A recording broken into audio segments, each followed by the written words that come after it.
Hello students, welcome to the course on Advanced Communication Systems and the course code is EC801. This is a 3 credit course and this course is basically for BTech 8th semester EC students. Myself, Dr. Surojit Bosak, Assistant Professor of EC Department, Guru Nanak Institute of Technology, Kolkata, and this is my official email address. Now, this is the first lecture. So, I want to introduce, first of all, I want to introduce the entire syllabus.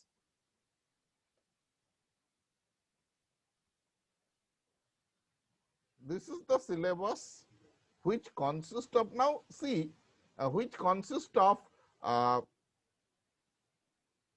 have a prerequisite part, that is analog communication, digital communication, probability and statistics.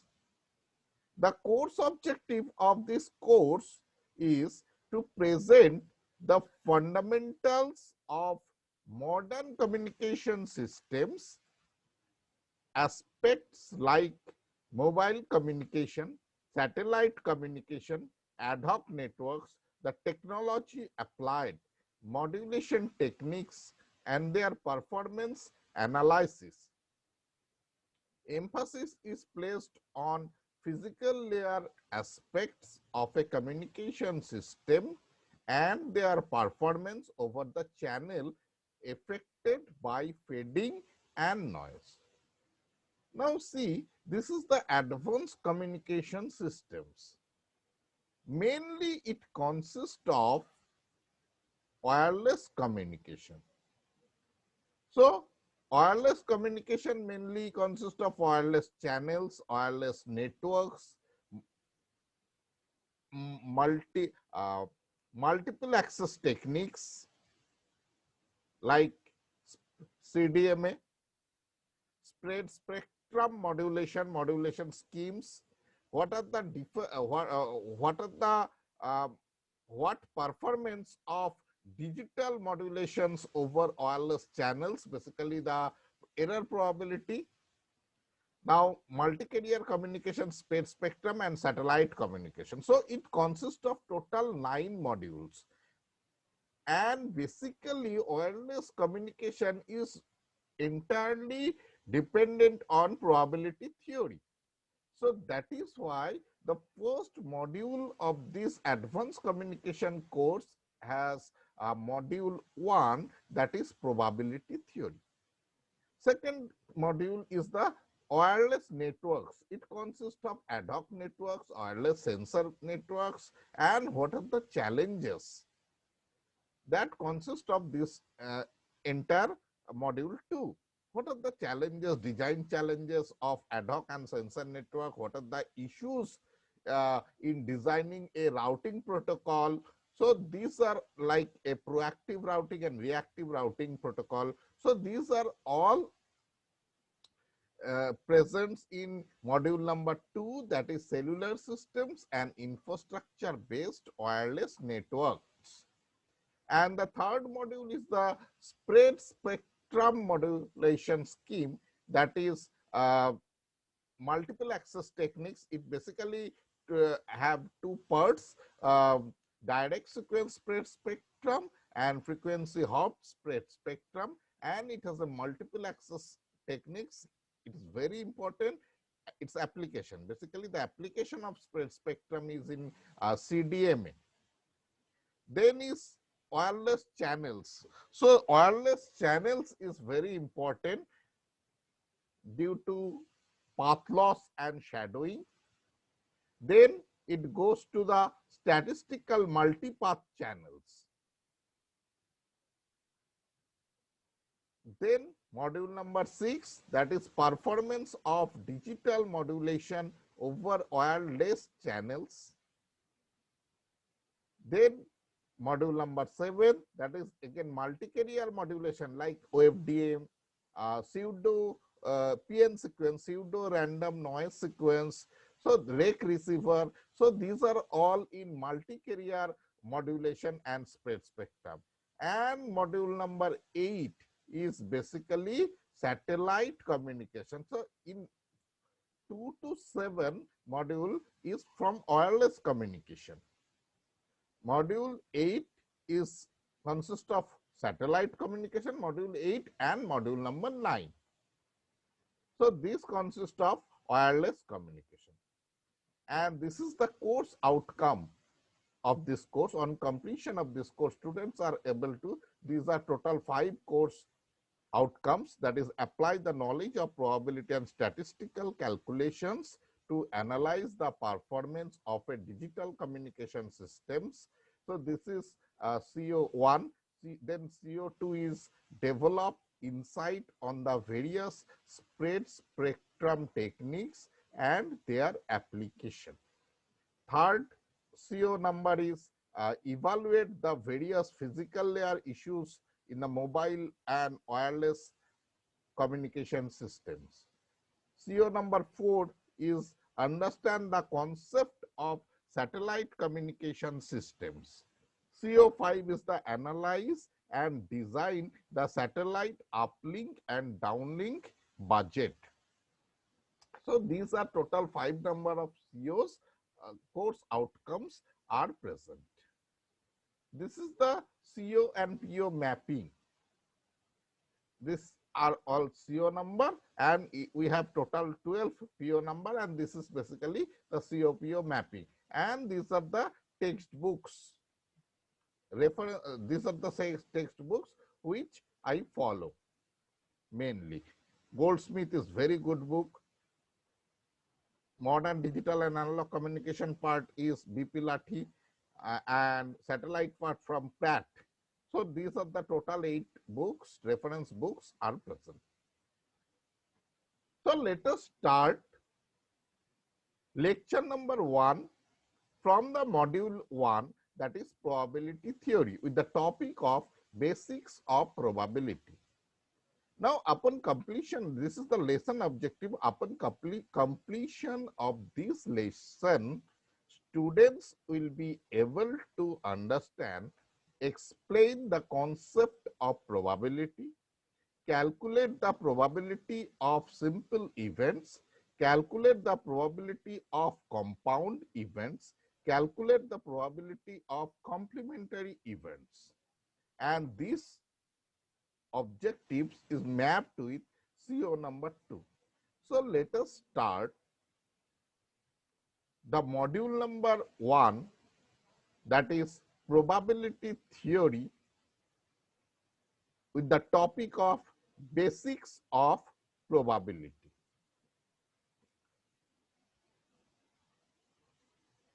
Now, in our communication or signal systems, we have already dealt with some signals whose natures are predictable. It has a simple mathematical equations, and that type of signals are called deterministic signals.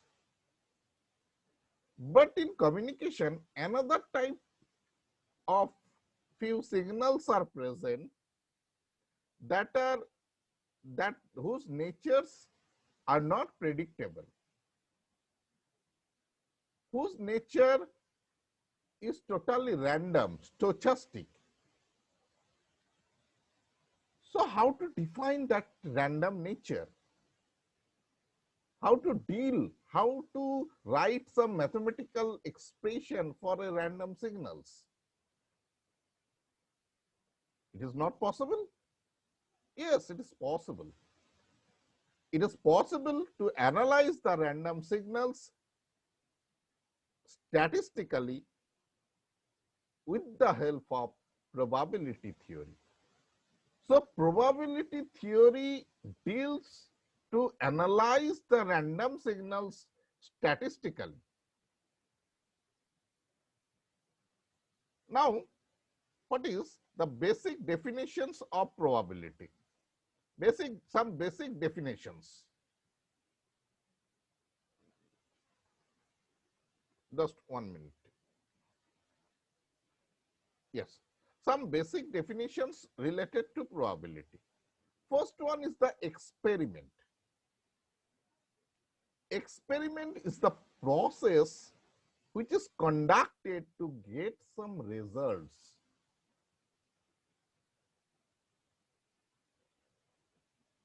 And sometimes it is called trial.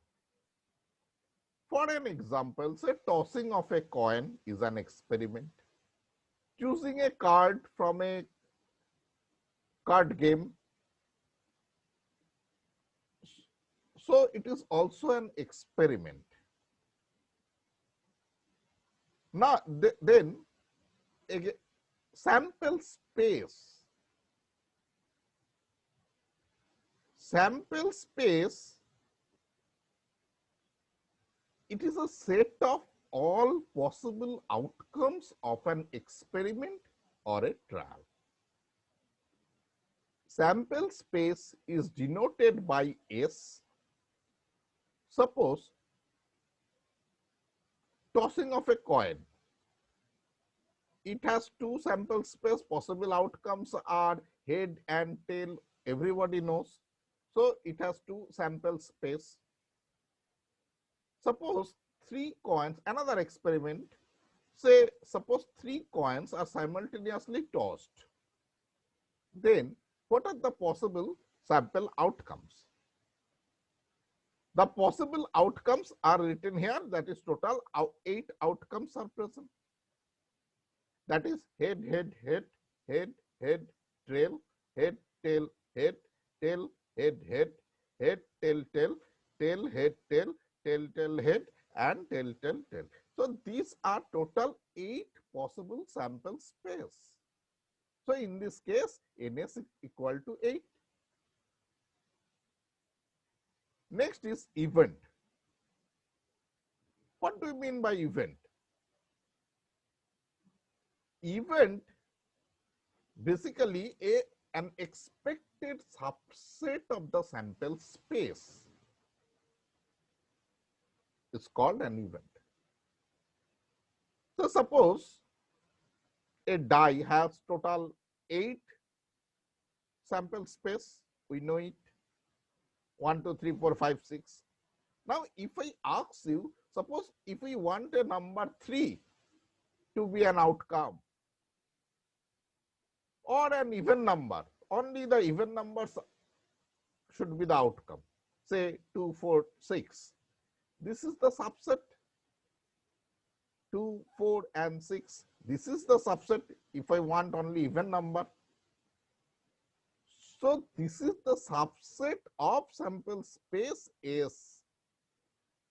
This subset is called an event. Okay. Next is probability. What is probability? Probability may be defined as the study of random experiments. So it is defined as the study of random experiment.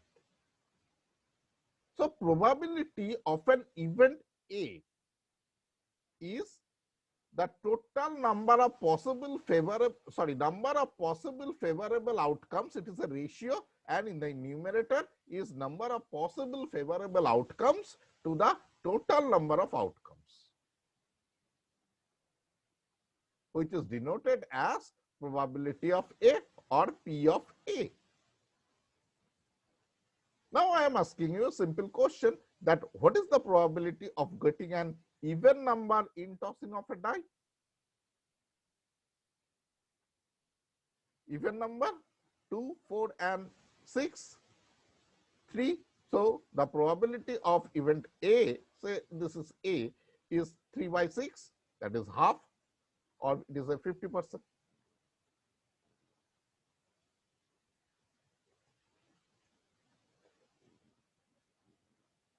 These are the basic properties of probability.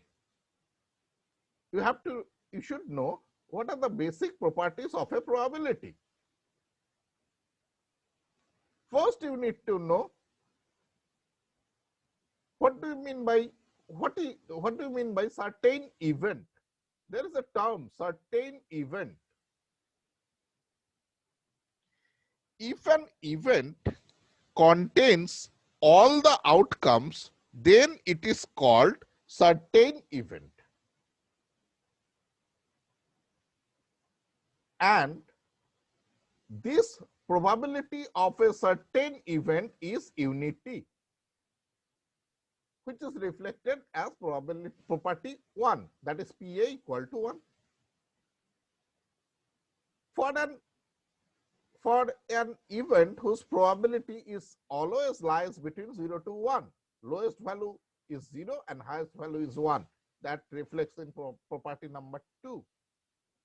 Now here property 3 and property number 4, 5 are very important. Property number 3 is shown here, which is if event A and B are two mutually exclusive, then summation of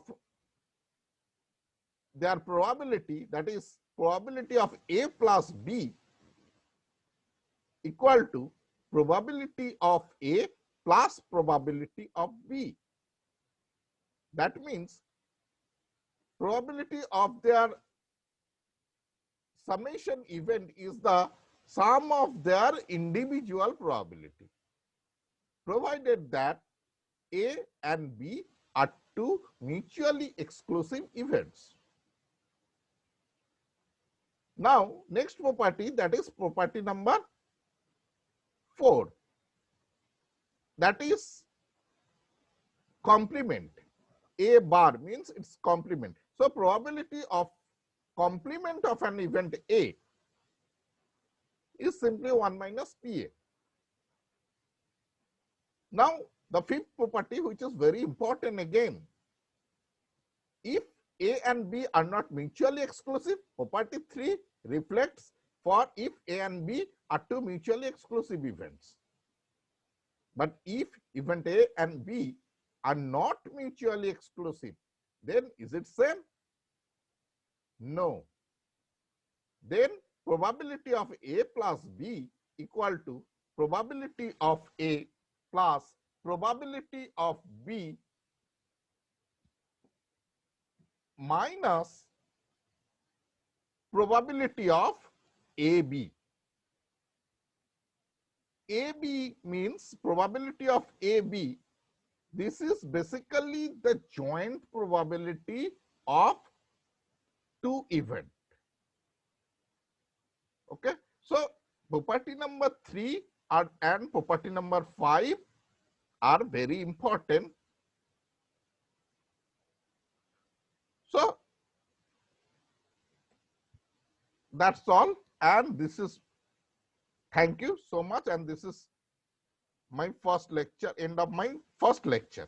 Thank you so much.